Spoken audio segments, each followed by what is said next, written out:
Assalamualaikum penonton setia Fafa Movie. Apa kabar semuanya? Saya doakan kalian semua dilancarkan rezekinya, disehatkan badannya, dan ditentramkan hatinya. Kali ini saya akan menceritakan alur cerita film Thor yang dirilis pada tahun 2011. Film ini mengisahkan tentang seorang anak raja yang bernama Thor, yang mana dirinya batal dilantik sebagai raja, dibuang ke bumi dan kehilangan kekuatannya. Lantas bagaimana cara Thor bisa mendapatkan kekuatannya kembali serta dapat pulang ke tempat asalnya, yaitu Asgard? Tanpa berlama-lama lagi, bibir jontor digigit ikan, film Thor dipersilahkan.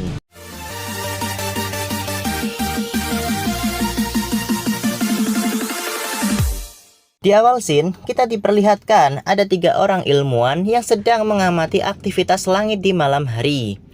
Tiba-tiba muncul sebuah keanehan. Mereka pun langsung tancap gas dan menghampiri lokasi tersebut. Tampak ada sebuah badai yang berwarna merah.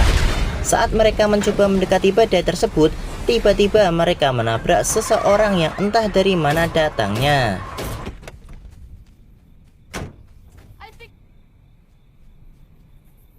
Scene pun berpindah ke Norwegia pada tahun 965 Masehi.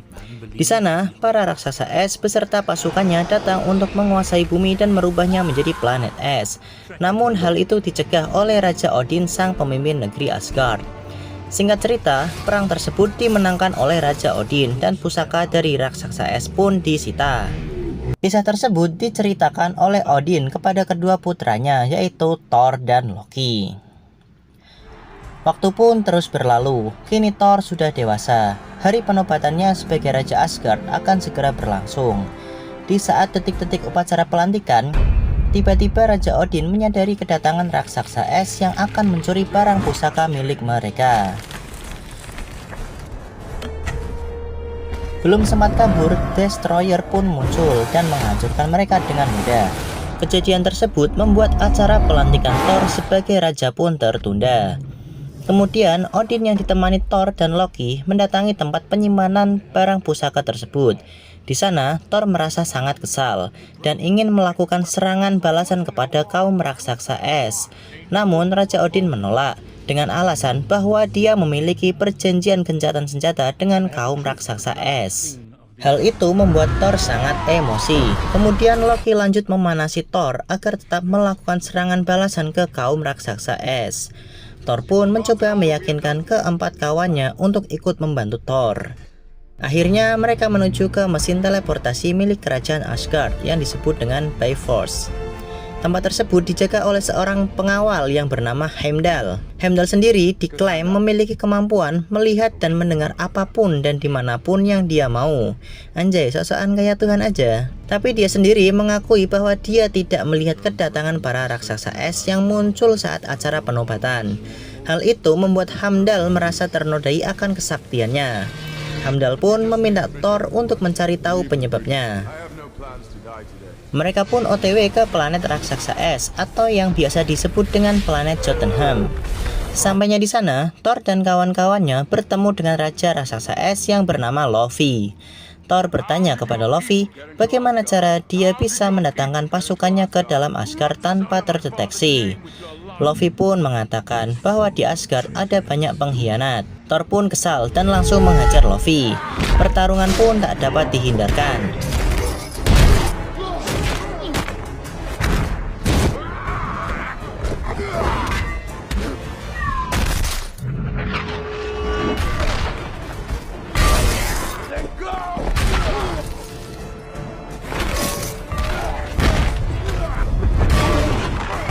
Namun karena Thor dan kawan-kawannya kalah jumlah, mereka pun akhirnya terpojok. Seketika itu, tiba-tiba Raja Odin datang untuk menyelamatkan mereka. Dan Odin pun membawa mereka kembali ke Asgard. Sesampainya di Asgard, Thor pun langsung disemprot oleh bapaknya. Sikap Thor yang arogan dan gegabah telah merusak perjanjian gencatan senjata antara Asgard dan Jotunheim. Bukannya minta maaf, Thor justru ngatain bapaknya sebagai orang yang sudah tua dan bodoh. Saat itu juga Raja Odin pun murka.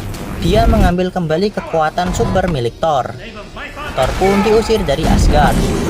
Waktu bersamaan, Raja Odin memberikan mantra kepada palu Mjolnir bahwa siapapun yang memiliki Mjolnir, jika dia pantas, akan mendapatkan kekuatan Thor.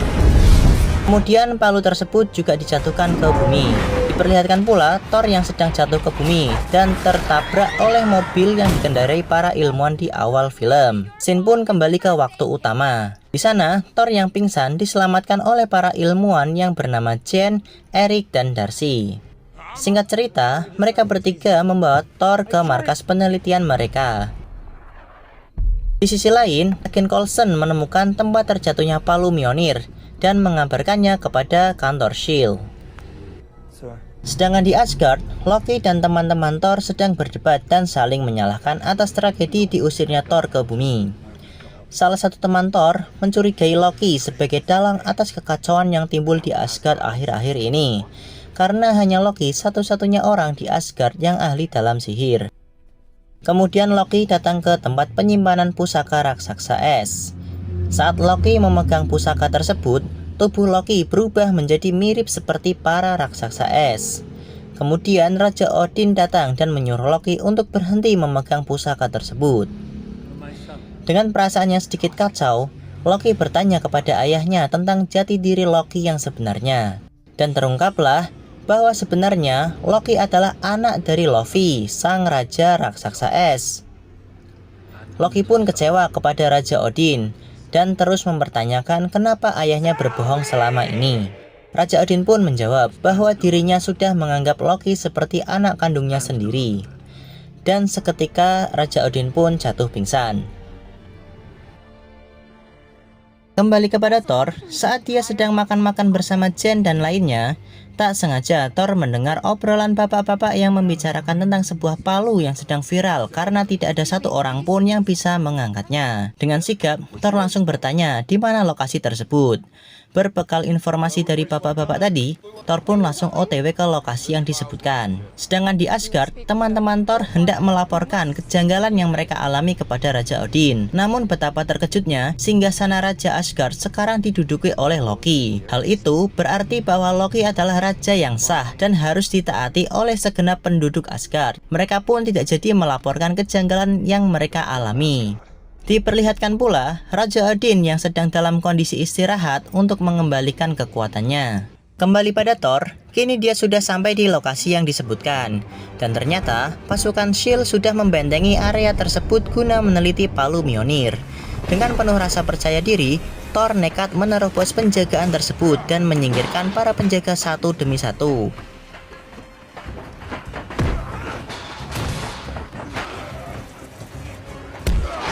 Diperlihatkan pula ada Clint alias Hawkeye yang sedang berjaga-jaga memantau pergerakan Thor. By the way, dia ini yang bakal jadi salah satu anggota Avenger nanti.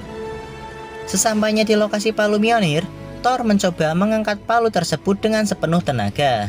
Ternyata Thor juga tidak mampu mengangkat palu Mjolnir. Sontak hal itu membuat Thor histeris dan putus asa.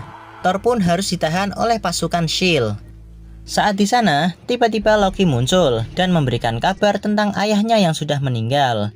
Dan Thor tidak diizinkan pulang, karena pengasingan Thor ke bumi adalah syarat agar gencatan senjata dengan penduduk raksasa es dapat dilanjutkan kembali. Thor pun mencoba menerima kenyataan tersebut walau sangat pahit. Tidak lama kemudian, Eric datang untuk membebaskan Thor dengan alasan bahwa Thor hanyalah ilmuwan gila yang sedang depresi. Hal itu pula yang membuat Thor menggila dan menyerang kantor S.H.I.E.L.D. Karena dirasa logis, akhirnya agen Coulson pun membebaskan Thor. Di sisi lain, Loki datang ke planet Jotunheim. Di sana dia mengajak Luffy, sang raja raksasa es, untuk membunuh Raja Odin yang sedang tertidur. Dengan iming-iming, jika Luffy berhasil, dia akan mendapatkan kembali pusaka kotak es miliknya. Dan Luffy pun menerima tawaran Loki. Sedangkan di Asgard, teman-teman Thor yang meyakini bahwa Loki mendapatkan tahta dengan cara yang licik, mereka pun berencana untuk menjemput Thor ke bumi. Mereka pun OTW ke bumi dengan berteleportasi menggunakan Bifrost. Dan apesnya, Loki mengetahui rencana teman-teman Thor. Dengan sigap, Loki memerintahkan Destroyer untuk turun ke bumi dan memastikan bahwa Thor tidak akan bisa pulang kembali ke Asgard. Sesampainya di bumi, mereka pun bertemu dengan Thor. Sif langsung mengatakan bahwa tujuan mereka adalah menjemput Thor. Lalu Thor menjawab bahwa dirinya sudah tidak bisa kembali ke Asgard. Ayahnya mati karena kesalahan Thor. Dengan sedikit terheran, Sif berkata bahwa Raja Odin masih hidup. Tiba-tiba dari atas langit tampak pusaran awan hitam. Thor dan lainnya pun menyadari akan kedatangan Destroyer. Sebelum terjadi kekacauan di kota tersebut, Erik mencoba untuk memperingati warga setempat agar pergi. Dan sampailah Destroyer ke dalam kota.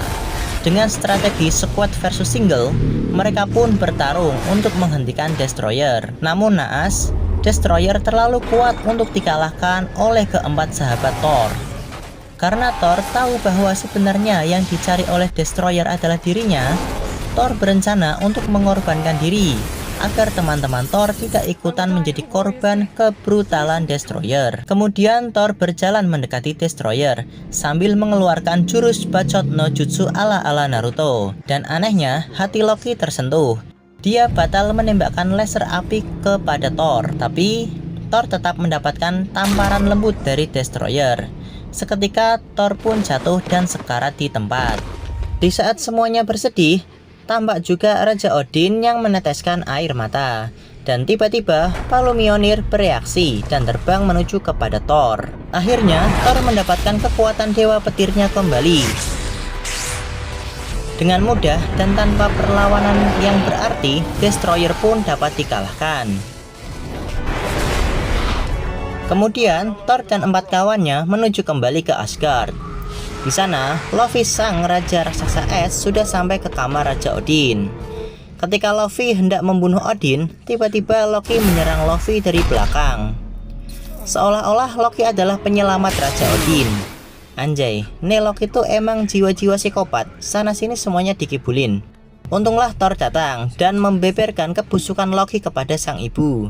Loki pun menyerang Thor hingga terjatuh dari ketinggian. Kemudian Loki menuju Bifrost untuk menghancurkan planet raksasa es alias Jotunheim. Jadi, selain digunakan untuk teleportasi, Bifrost juga berfungsi sebagai senjata super dahsyat yang bisa menghancurkan planet lain dari kejauhan.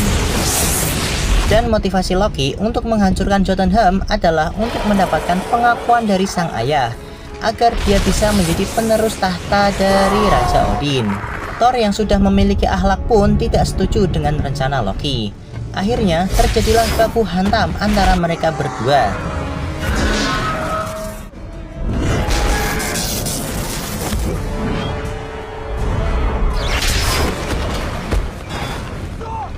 Akan tetapi, Loki yang hanya seorang ahli fitnah dan adu domba tidak memiliki kekuatan sepadan dengan Thor. Loki pun dapat dilumpuhkan untuk sesaat.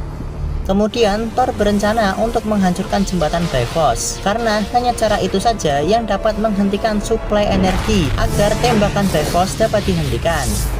Saat jembatan itu dihancurkan, ledakan besar pun terjadi.